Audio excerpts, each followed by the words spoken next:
개같이 개가 됩니다. 쓰레기가 돼요. 국민TV에는 해직 기자들도 많고요. 다른 언론사에 계셨다 오신 분들도 있고 그렇습니다. 그분들이 왜 왔겠어요? 급보인 상태의 인터넷 언론, 앞날이 어떻게 될지도 모를 언론에 왜 왔겠어요? 지금 있는 곳에 돌아가 봐야 개차반 짓밖에 못한다고 판단하기 때문에 그런 거 아닐까요? 언론사 구조에 대해서 우리는 관심을 가졌습니다. 처음에 국민TV 만들려고 했을 때 그 내부에서 당장 협동조합으로 가자고 했던 입장은 없었어요. 주식회사로 갈 것이냐 협동조합으로 갈 것이냐 이걸 놓고 논란이 있었습니다. 여러분 협동조합이 주식회사와 뭐가 다른지 아세요? 우리나라에 그 법인 형태가 꽤 있죠. 주식회사도 있고요, 협동조합도 있고요, 그리고 재단법인도 있고요, 사단법인도 있고 뭐 그렇습니다. 사단법인, 재단법인은 뭐 중요하지도 않고 일단 주식회사와 협동조합을 놓고 하는 게 있습니다. 주식회사는 주인이 있는 회사예요. 지분을 많이 가지면 그 사람이 주인입니다. 그래 지금 이 땅에 주인 있는 언론사들 보면 다 주식회사입니다. 주식회사 아닌 데도 없어요. 지분을 다수를 점하고 있는 홍석현, 방상훈, 김재호 뭐 이런 조중동의 사주가문들 보면 알 수 있습니다. 물론 본인이 직접 그 지분을 갖지 않은 경우도 있죠. 우회적으로 지분을 확보한 경우도 있고 그런데 주식회사를 하게 되면 뭐냐면은 이게 될 기업 같단 말이죠. 그러면 나도 투자해야죠. 자금이 금방 몰립니다. 그렇기 때문에 회사가 잘 돌아가요. 근데 협동조합은 어떠냐? 아무리 많은 출자금을 낸다 할지라도 1인 1주입니다. 주식회사가 1주 1지분이라면은 이 협동조합은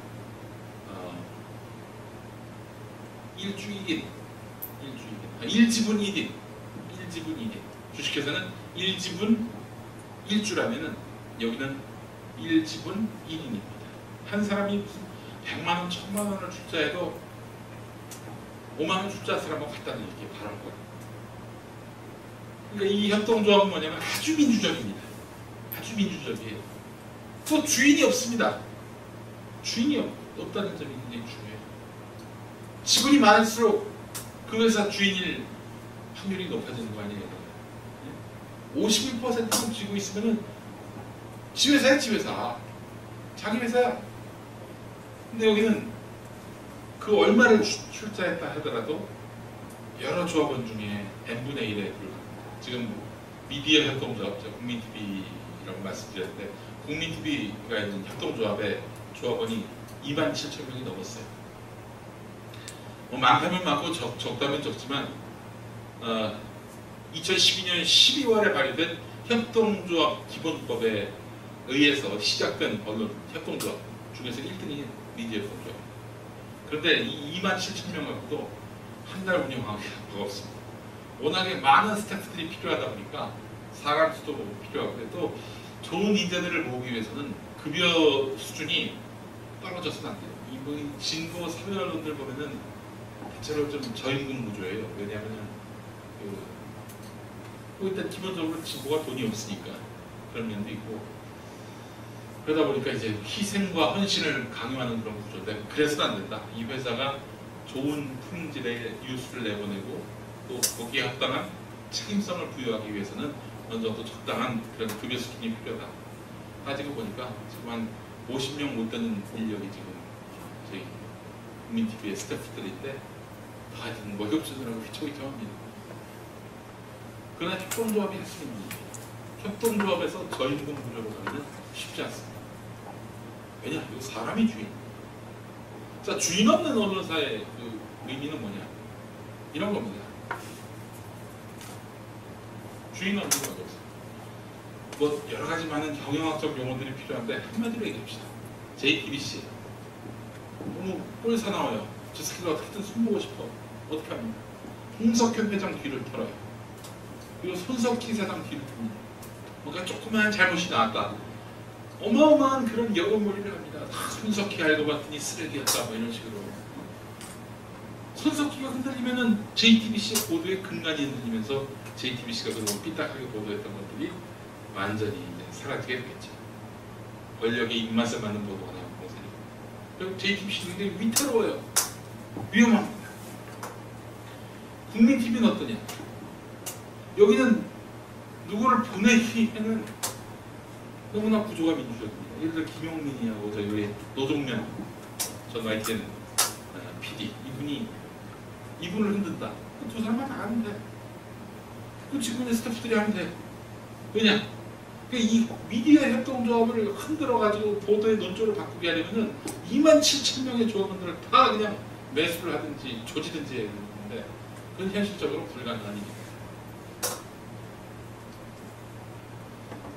단적으로 얘기하니까 이해가 쉬우시죠? 어려운 말 써봐야 소용없습니다. 이 정권은 무슨 일이든 다 할 수 있는 정권 아닙니까? 검찰총장이 권력에게 불리한 그 수사를 하니까 어떻게 합니까? 바로 바스를 벗겨가지고 내쫓아버립니다. 혼외 자식이 있다고 이런 걸 해가지고. 세월호 국면 지금 유민 아버지가 단식 농성을 벌이고 계시죠. 눈 하나 깜짝 안 할 겁니다. 왜냐? 이미 짐작이 되거든요. 그 7시간의 비밀을 감추고 싶은 거야. 이걸 까는 순간 자기들은 어마어마한 타격을 입는다고 보는 거죠. 여러분, 이 보수 정권, 보수 정치 세력들은요, 조금이라도 1mm라도 밀리면은 자기들은 죽는다라고 판단합니다. 그냥 나쁜 짓을 많이 했으니까 이 사람들에게 힘이 없어 보인다. 그 순간 이제 이 사람들에게서 스트레스를 받았던 모든 사람들이 공격을 해요. 망하게 만듭니다. 그렇기 때문에 자기들의 강고한 권력을 유지하기 위해서 절대로 뭐 이렇게 양보한다든지 혹은 이렇게 자기들이 손해를 보려 한다든지 그렇지 않아요. 제가 그 사람들을 알아요. 당한 사람이잖아. 사기와 관련해서는 이 변호사 이런 사람들보다 사기 당한 사람들이 제일 잘 알아요. 그건 제가 당했기 때문에 잘 아는데 그놈들은 아주 간단한 놈들이 아닙니다. 쉽게 설명드렸습니다. 미디어 협동조합은 정말 그래요. 이 방송사를 바꾸려고 한다. 바꾸기 쉽지 않습니다. 시스템을 그렇게 만들어 놓았어요. 뭐 이런 방법을 걱정하는 분들도 있었습니다. 삼성에서 한 3만 명 정도 조합원 가입시켜가지고 지금 27,000명인데 다수를 이뤄가지고 삼성이 삼성 입맛에 맞는 그 방송을 만들면 되지 않을까. 삼성이 그렇게 결정할지도 모르겠고 그러면 우리는 졸라 땡큐죠 한마디로. 왜냐하면 지금 편성권, 편집권은 철저하게 보장되어 있기 때문에 뭐 누가 간섭을 한다 해도 그런 아주 합리적이지 않은 용납되기 힘든 그런 간섭은 차단할 수 있는 그런 제도적 장치가 보장되어 있는 것입니다. 이런 협동조합 언론이 우리 사회에 꼭 필요하다는 판단이 들었습니다. 그렇지 않고서는 우리는 항상 누군가의 입맛에 맞는 언론 콘텐츠를 진실이고 정의고 알고 받아들일 수 있는 거죠. 아니 좀 좋은 음식 먹을 만한 그런 우리 민주주의가 됐습니다. 불량식품만 먹는 민주주의가 아니라 불량식품 아닌 좋은 음식을 먹을 수 있는 민주주의를 우리는 이제 구현할 수 있는 시대가 왔다는 거예요. 그것이 바로 협동조합 언론이라고. 앞으로 많은 언론들은 이 협동조합 언론 구조로 가야 된다고 생각합니다. 그래야만 이런 언론 구조 속에서 오로지 조합은 독자들에게만 충성하는, 한두 사람한테 충성하면은 그 사람 비위를 맞출 수밖에 없거든요. 그 사람이 온전하고 정의롭느냐, 그런 사람은 있어요. 개개인들이 다 따지고 본다면. 제가 뭐 이렇게 남들께 좋은 얘기하는 사람이라 할지라도 저 자체를 뒤집어 보면 제 안에 있는 무수한 속물 근성, 범죄에 대한 유혹, 그리고 편법 뺏기 쓰고 싶은 마음들 도사리고 있거든요. 한 사람의 지성과 양심에 의존하는 그런 구조가 아니라 27,000명이 이루는 모든 조합원의 뜻을 민주적으로 수렴해서 만들 수 있는 언론, 이런 언론이 우리 시대에 필요한 것이고 국민TV가 그 실험을 하고 있습니다. 여기요, 조합원 수가 늘면 늘수록 좋아지는 구조입니다. 조합원 수가 늘면요 수령되는 조합비도 많아지게 되고, 그러면은 그 언론사는 결국은 광고 이런 걸 의존하지 않고 조합원들이 내는 조합비로만 운영된단 말이죠. 그러니까 그럴 때는 조합원들 놓치만 보는 거예요. 조합원들이 누굽니까? 공정 언론을 바라는 민주시민들 아니에요. 그분들의 건강한 뜻만 수렴하면 되는 거기 때문에 이것만큼 정말 이상적인 구조가 보여집니다. 여러분 지금 뭐 신문사들 광고자본에 의존하고 있죠. 그나마 좀 괜찮다고 여겨지는 신문이 이제 한겨레 경향신문인데 여기 왜 그러느냐? 여기도 보면은 주식회사긴 하지만은 한겨레는 국민주 신문이고요. 주인이 없어요, 한마디로 얘기해서. 경향신문 같은 경우 사원주 신문입니다. 이 경향신문의 역사를 따지고 보면 참 부침이 많은데 가톨릭이 처음에 만들었습니다. 박정희가 빼앗아갔어요. 박정희 전두환 정권 때 이르러서는 통반장이 보는 그런 신문. 한마디로 얘기해서 마시간 신문이죠. 정부 나팔수 신문이었습니다. 그러다가 이제 노태우 정부쯤에서 한화 아시죠? 김승현 회장. 청계산으로 가가지고 아들 뺀 놈을 연락에 보셨던 회장님. 한화 김승현 회장이 그것도 인수를 했어요. 경영진을. 처음에는 인수를 하면은 자기가 정말 어마어마한 우리 사회에 큰 영향력을 가진 사람이 될 줄 알았는데 이거 뭐 개뿔 그러지 않았거든. 그래서 경향신문을 결국 펴니다. 아니 포기합니다. 경향신문을 살 사람이 없어요. 큰일 났어. 그래서 결국은 이 경향신문에 있는 모든 그 기자들 이런 사람들이 퇴직금을 미리 땡겨가지고 그걸 회사 지분을 삽니다. 그래서 이제 사원주 신문이 됐어요. 그러니까 경향신문도 주인이 없고 한겨레도 주인이 없는 거죠.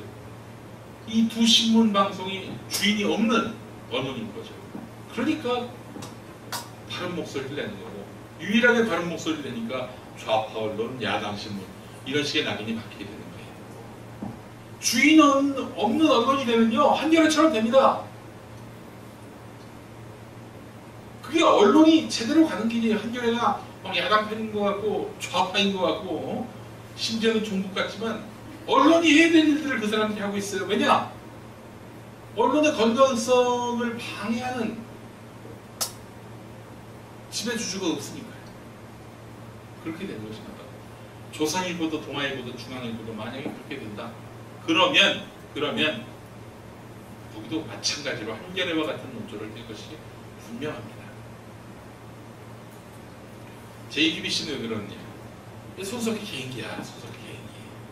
손석희 개인기에 대해서 홍석현이 그냥 눈 감아주고 있는 거고 굉장히 불안하고 위태롭습니다. 진짜. 왜 그래요? KBS, MBC의 저기 참여정부 때 바른 목소리 많이 냈죠. 왜 그랬느냐? 노무현 대통령이 KBS, MBC 사장한테 적응을 안 해서.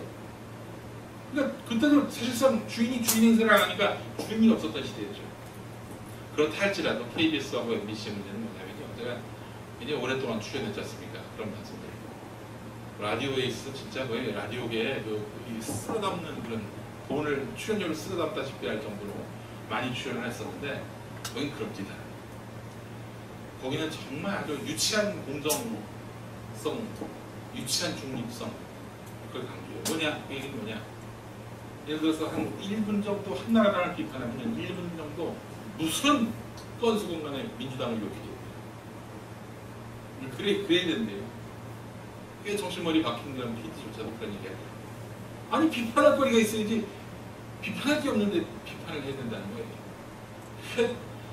뭐가 기억이 나냐면 한나라당이 하여간 좀 가진 자의 편에 서서 그야말로 뺑기 쓰고 있다 이런 비판을 하면서 같은 분량으로 그 비판을 해야 되니까 노무현 대통령이 쌍꺼풀 수술을 했는데 그건 이미지 정치를 하려는 건가 보다 뭐 이런 식의 되지도 않는 그런 뭐 비판을 하진 않았지만은 뭐 하여간 좀 듣기 불편한 얘기를 한 1분 정도 같이 했었어요. 네, 그런데 근데 한겨레 뭐 그런 거 따지나요? 안 그렇잖아요. 실질적인 그리고 진짜 내용 있는 비판을 하면 해야지 그런 식의 그 기계적 중립 아울러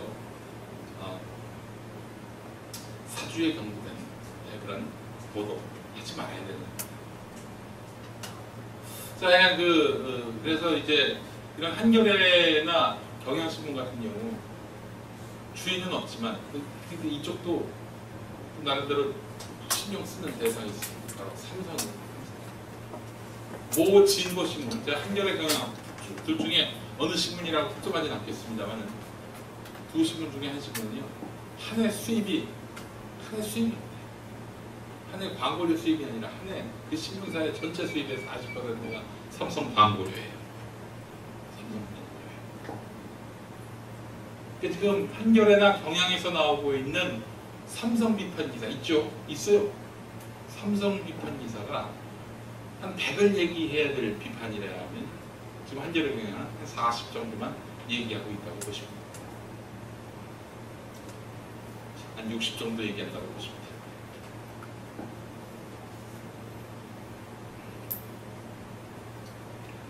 그렇습니다, 진짜. 그래서 제가 이제 미디어 협동조합 시작한다고 했을 때 무슨 광고를 신문에 내려봤냐면 우리는 삼성 광고 받지 않았습니다. 앞으로 회사가 커져가지고 언론의 영향력이 막대해진다 할지라도 우리는 삼성 광고를 받지 않겠습니다. 이것이 신문 광고로 만들어가지고 이제 한겨레에다 내려고 했어요. 한겨레가 거부합니다. 그러면 결국 이 광고를 실음으로써 우리가 빅엿을 먹게 되는 거기 때문에 우리는 안 된다 라는 얘기 빼놓고 말도 안 되는 모든 핑계를 대면서 그 광고를 안 실었습니다. 경향신문한테 연락했더니 경향신문도 광고를 안 실었습니다. 너무 절망적이더라고요. 이 삼성의 영향력이 얼마나 대단한지 배워서 확인하십니다. 우리가 써야 될 대상은 바로 우리가 먹혀서는 안 될 대상은 바로 지배주주이기도 하면서 아울러 광고 자본입니다. 그래서 앞서 얘기했던 권력, 정치 권력, 지배주주 그리고 아울러 광고 자본에게 억눌려서는 안 됩니다. 우리가 거기서 지배를 받아서는 안 됩니다. 거기로부터 눈치를 봐서는 안 되겠다. 그것이 바로 언론의 건강성을 지키는 길이다라고 판단을 했던 거예요.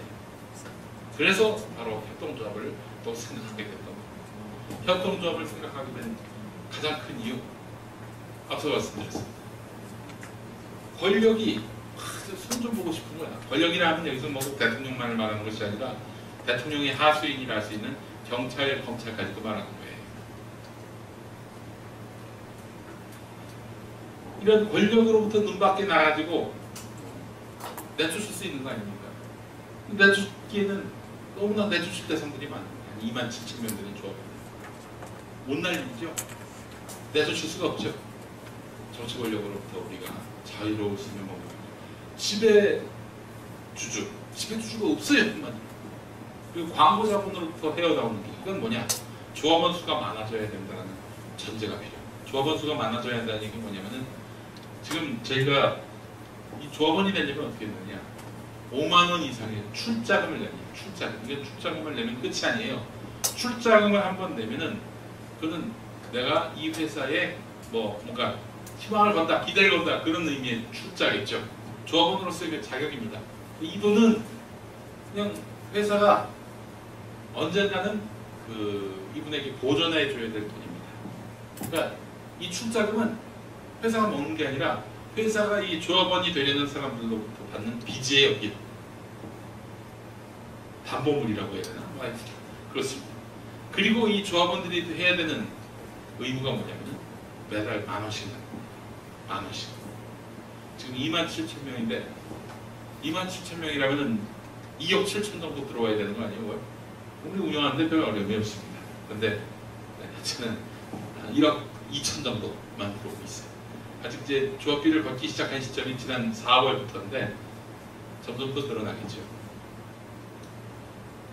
만약에 저희 조합원이 5만이 되고 10만이 된다. 그럼 5억이 되고 10억이 되겠죠. MBC 한 달에 쓰는 돈이 200억이 한 200만 정도 된다. 그러면 MBC 규모의 방송 드라마도 만들 수 있고 그렇게 될 수 있을지는 모르겠습니다. 근데 200만 정도의 조합원이 된다. 그러면 그때는 박근혜가 우리를 공격할 수가 없죠. 도리어 창립 기념 행사 때 와가지고 축사를 할 겁니다. 그러려니 우리가 기대하고 있는데 아직은 그 정도까지는 아니고 조합원들이 내는 조합비로만 운영된다. 그러면 삼성 광고 받을 필요가 없겠죠. 따라서 삼성 눈치 볼 필요가 없겠죠. 우리는 그렇다면 삼성 백혈병 피해자들 이런 분들에 대해서 거침없이 보도할 수 있는 것이고 거대 자본인 삼성의 무책임한 행태를 마음껏 고발할 수 있게 될 것입니다. 뭐 꼭 굳이 그렇게 큰 기업, 굴지 기업들 공격할 필요가 있습니까? 아무도 공격을 안 하니까 문제 아니에요. 아니 남들이 다 공격하면야 그건 뭐하러 공격을 합니까? 비판할 거리가 있습니다. 언론은 언론사 그 자체로 남을 비판한다고 해서 그 권력을 보장받는 것이 아니라 그렇게 비판하는 만큼 자기들도 깨끗해야 되는 것이고요. 자기들도 그런 비판 논리에서 자유롭지 않도록 늘 초심을 다르게 해야 되는 거죠. 그건 너무나 당연한 얘기인데 우리나라 그 언론사들은 그렇지가 않죠. 지들은 잘못은 다 하면서 남보고 똑바로 살라고 하는 대표적으로 조중동 같은 식으로 이러니까 언론이 오는 거고 기레기라는 얘기를 듣는 거지. 우리는 안전할 수가 없습니다. 기본적으로 민주주의의 개념이라고 하는 것은 누구도 숭상시하지 않고 누구도 이 사람을 신성시하지 않는다는 거예요. 왜냐? 사람에게는 누구나 다 허점과 결점들이 있기 때문에 민주주의라고 하는 것은 어떤 사람이 어떤 리더십을 갖겠죠. 그렇지만 그 리더십에서 나타날 수 있는 그런 부족한 점, 한계, 그리고 맹점 이런 것들을 끊임없이 조언해주고 개선시키고 그렇게 해서 함께 조화를 이루어서 나가는 것이 바로 민주주의 사회의 그런 원리입니다. 또 어떻습니까? 지금 우리 언론들 대통령이 무슨 하복을 뭘 입고 다니나 뭐 이런 것만 보도하면서 유병헌 때려잡기만 하면서 대통령은 거의 뭐 하늘이 내리신 지도자이냐 이렇게 추앙하고 야당은 할 일 없이 날마다 비난만 하는 대안 없이 비판만 하는 이런 세력을 만들어버립니다. 언론이 다 병들어 버렸죠. 그러니까 박정희 지금 박근혜 대통령 아버지 박정희가 저희 쿠데타를 일으키자마자 KBS를 장악했던 거 아닙니까? 자는 사람 아나운서 깨워가지고 개머리판 툭툭 쳐가지고 깨워가지고 총부 들이대고 있는 상황에서 혁명 공약문 읽게 만들었던 거 아닙니까? 박정희가 제일 먼저 한 게 바로 언론 장악이었어요. 지금 박근혜도 마찬가지고.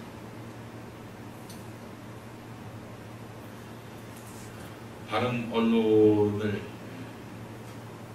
세우는 것이 바로 민주주의를 지키는 길입니다. 그런 의미에서 본다면은 이렇게 기자학교에 오신 여러분들은 우리 사회 뭐 어떤 언론에 대한 그 관심도 있으시겠지만 기본적으로 우리 사회 민주주의에 대해서 관심이 많으신 분들이라 생각하겠지만 귀한 분들이라고 접니다.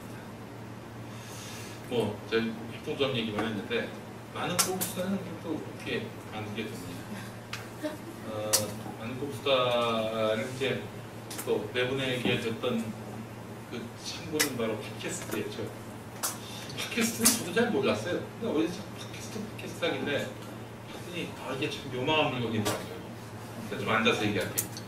뭐냐면은 팟캐스트라고 하는 것이 참 너무 복잡해요. 하지만 이게 언론 기능을 수행할 수 있겠다라고 생각이 들었어요. 왜냐 누구나 이것에 뭐 누구나 할 수 있는 건 뭐 인터넷 방송도 옛날부터 했었던 거긴 하지만은 모바일 시대 아니 모바일 시대. 지금 모바일은 거의 모든 국민들이 다 갖고 있는 기기이고 그렇습니다.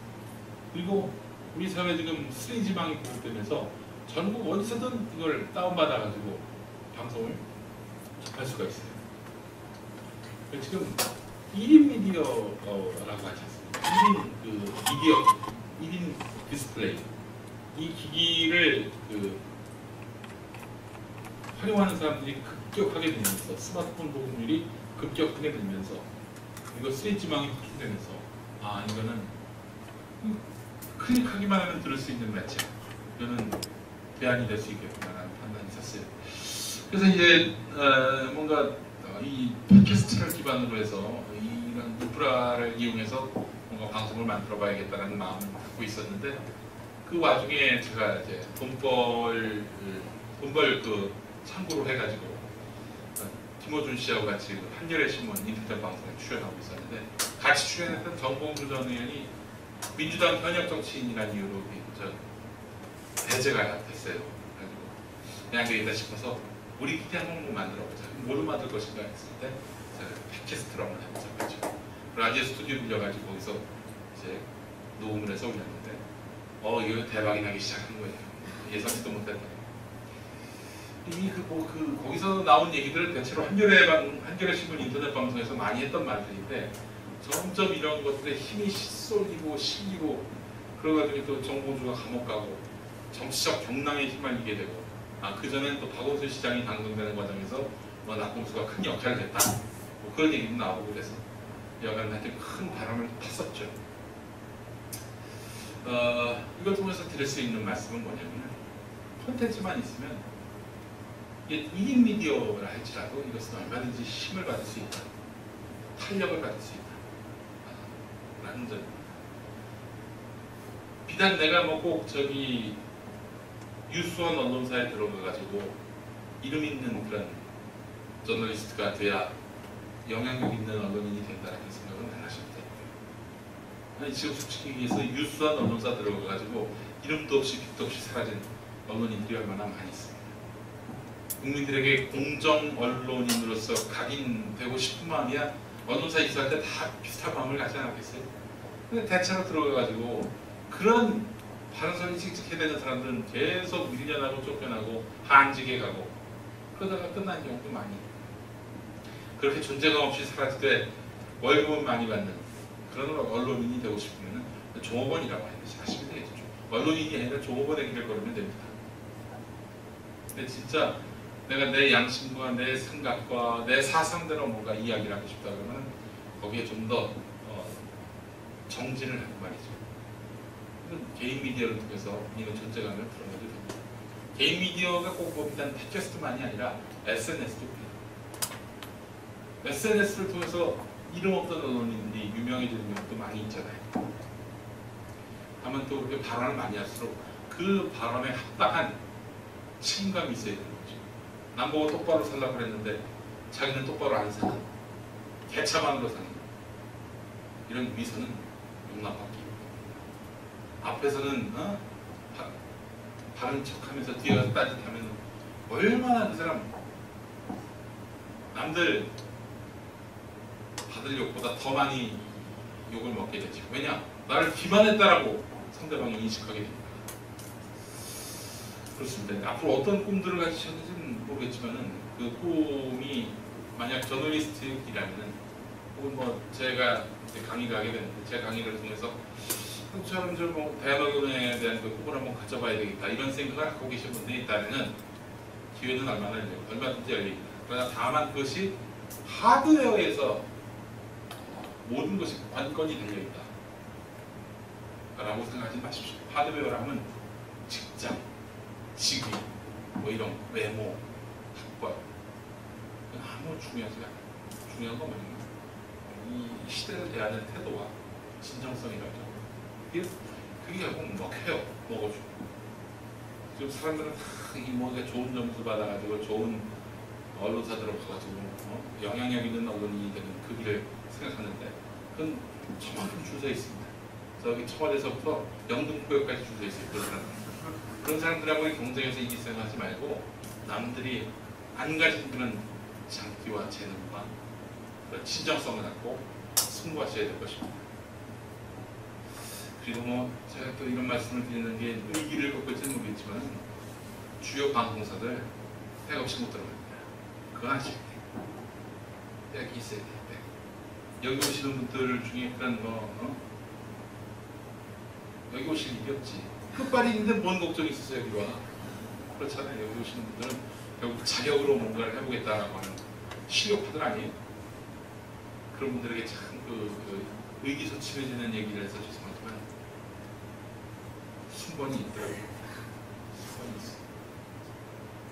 미기업동 점은 없습니다. 실력으로만 뽑습니다. 근데 말이죠. 실력으로만 뽑으니까 여자들만 이렇게 뽑니다. 남자들 분발하시기 바라겠습니다. 어차피 여자들만 뽑는 거야 이게. 그런 성비 이런 거 전혀 안 보고 그냥 뽑았더니 그렇더라고요. 자, 이제는 제가 말은 했고, 좀 질문사항이나 혹은 궁금하신 점 있으시면 제가 성실하게 답을 드리고 인사드리도록 하겠습니다. 예. 이제 다 대학생들이세요? 그분 대체로 90년 이후에 태어나신 분들이죠. 그죠? 야, 정말 93학번인데 내가 93학번 새내기란 말이 귀에 아직도 어른거리는데 응? 93학번 새내기라고 들어봤어? 자, 공무원 저 있습니다. 예. 그 아까 언론의 건강성에 대해서 말씀하셨는데 네. 언론의 건강성이라는 게 어떤 것이 궁금하고요. 그리고 뭐 국민 TV가 나중에 10만이 되고 20만이 되고 모였을 때 과연 이제 앞에서 말씀하신 언론의 건강성을 대상시킬 수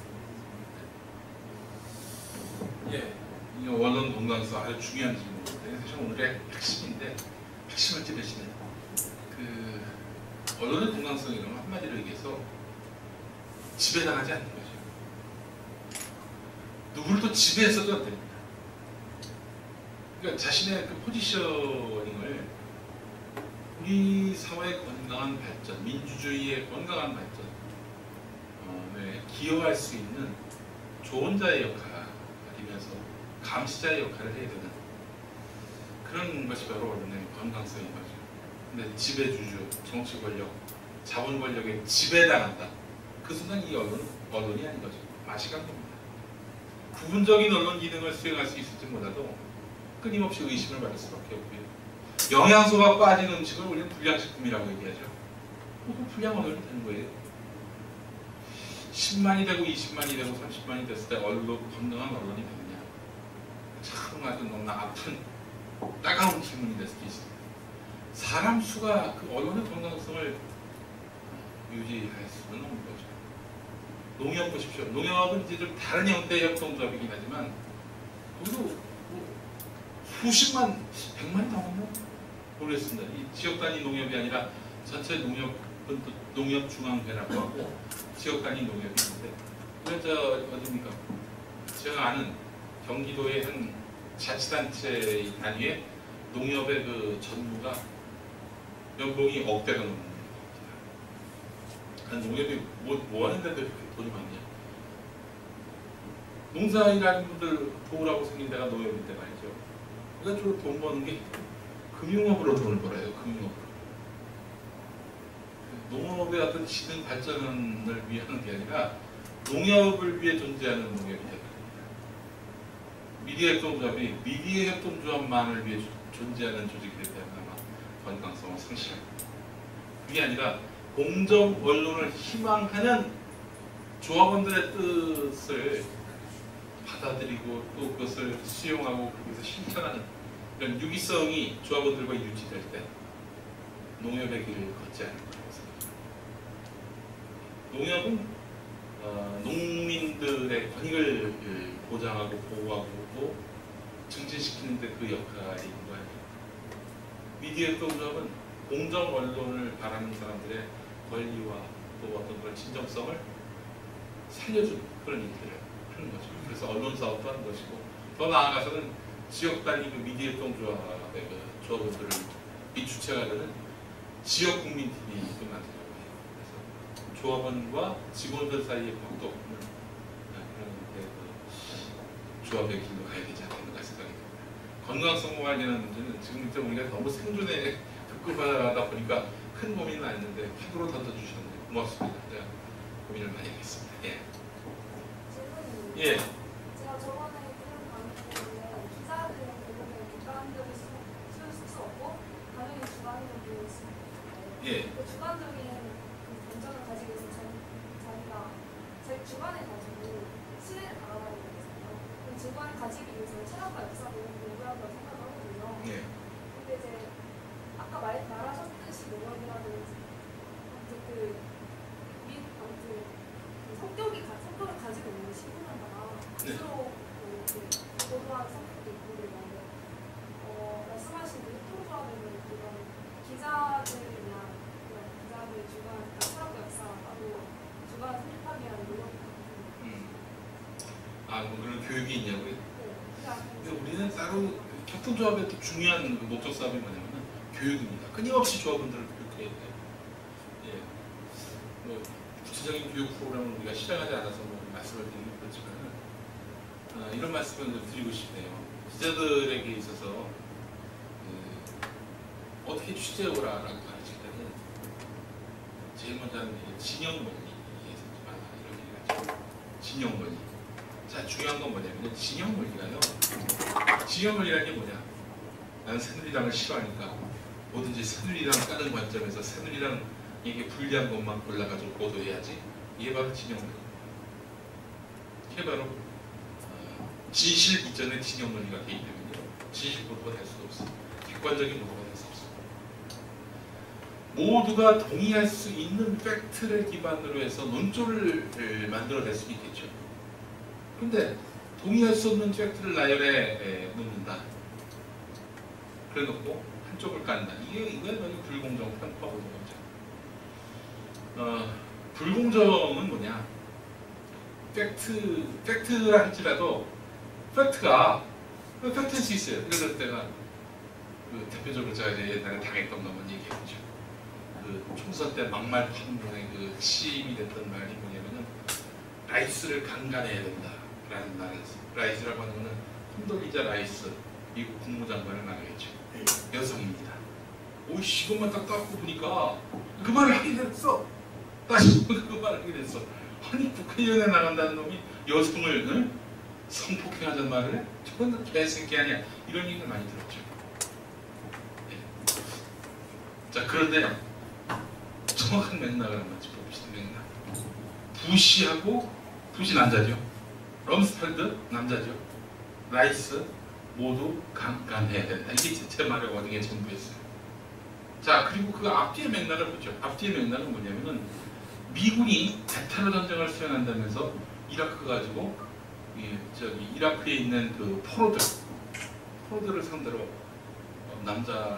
주로 남자겠죠. 성폭행도 하고 살인까지 합니다. 제 얘기는 뭐냐면 입장을 바꿔서 전쟁 책임자인 부시, 럼스펠드, 라이스 니들 한번 강간을 한번 당해봐라. 그러면 너희들도 같은 얘기 할 수 있겠느냐? 라는 이야기였습니다. 어떤 거예요? 내가 라이스를 강간하자는 얘기? 그건 아니잖아요. 내가 나를 실드치기 이런 거 하는 것 중에 참 쪽팔린데, 자, 바로 이 부분입니다. 이게 맥락을 짚어봐서 그 맥락에 부합한 팩트 보도냐? 맥락이 중요해요. 그 팩트를 텍스트라고 하죠. 텍스트. 제가 라이스 강간하자, 이게 텍스트입니다. 그러나 라이스만이 아니라 전쟁 책임자로서 거론한 라이스가 여성이었다는 거지. 럼스펠드, 부시 따져보면은 미군 전쟁 범죄 책임자들 때문에 너희들도 강간하는 거예요. 이 말이잖아요. 이 맥락을 컨텍스트라고 하고 그 발언하는 일부분을 텍스트라고 한다면은 컨텍스트를 배제한 텍스트를 주장하는 것은 이런 편파, 불공정으로 이렇게 오도될 가능성이 있는 거예요. 그렇기 때문에 진실을 위한 접근은 간단합니다.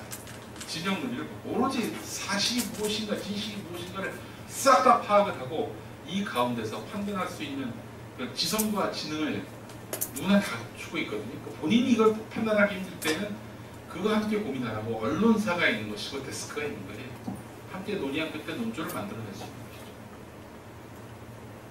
객관성, 객관적 보도, 그런 거 해야 될 때가 있습니다. 바로 연합뉴스 같은 때 거기는 뉴스 도매상이기 때문에 자기들이 논조를 정하고 거기에 무슨 논평을 더하고 그럴 필요가 없습니다. 거기는 그냥 있는 그대로의 팩트를 언론사에 제공해 주면 되고 그걸 받아든 언론사가 거기서 어떻게 판단해야 될지를 스스로 판단하게끔 만드는 거죠.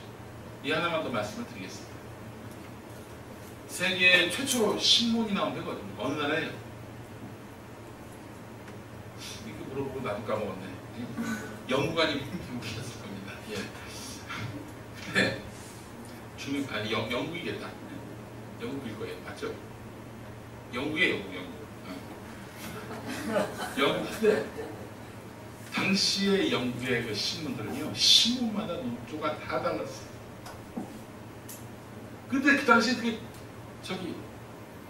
당연한 것처럼 인식이 됐었어요.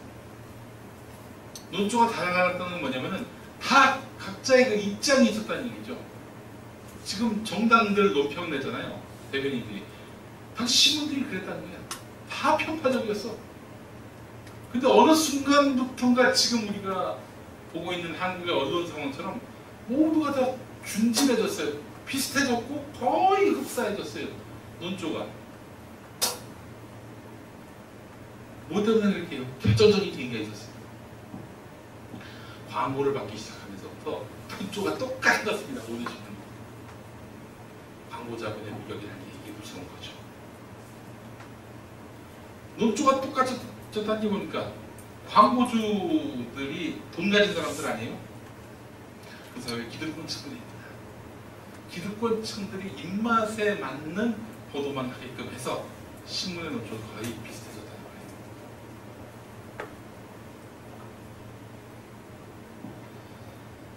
그런 점들을 감안해서 어떤 주의 주장을 펼치는 걸 두려워해서는 안 돼요. 시각 공정성을 구현하는 일에 주저해서는 안 됩니다. 장래 언론인이 되려 하시는 분들. 다만 그렇게 하기 위해서 끊임없이 이 진실이 무엇인가에 대해서 연구를 해야 됩니다. 컨텍스트가 무엇인지를 알아야 됩니다. 그런 다음에 텍스트를 이용해서 보도를 해야 됩니다. 그래야 된다고 생각합니다. 미디어 통작은 그렇게 언론인들을 가르치고 있고, 그래서 우리에게 썩 유리하지 않는다 하더라도, 우리가 판단하는 논조에 부합하지 않는다 하더라도, 이게 팩트라면, 이게 컨텍스트가 정확하다면 거기에 합당하게 보도합니다. 어떻게 보도하는지 궁금하신 분들은 국민TV 홈페이지에 들어오셔서 확인하시면 되겠습니다. 예, 조합원 되시면 더 좋겠고요. 조합원 되신 분들이 휴업을 하시면 더 가산점이 있지 않을까 생각이 들고 말이죠. 예, 좋은 언론사가 되기 위해 노력하겠습니다. 여러분도 좋은 언론인이 되기 위해 열심히 애를 써주시기 바라겠습니다. 고맙습니다.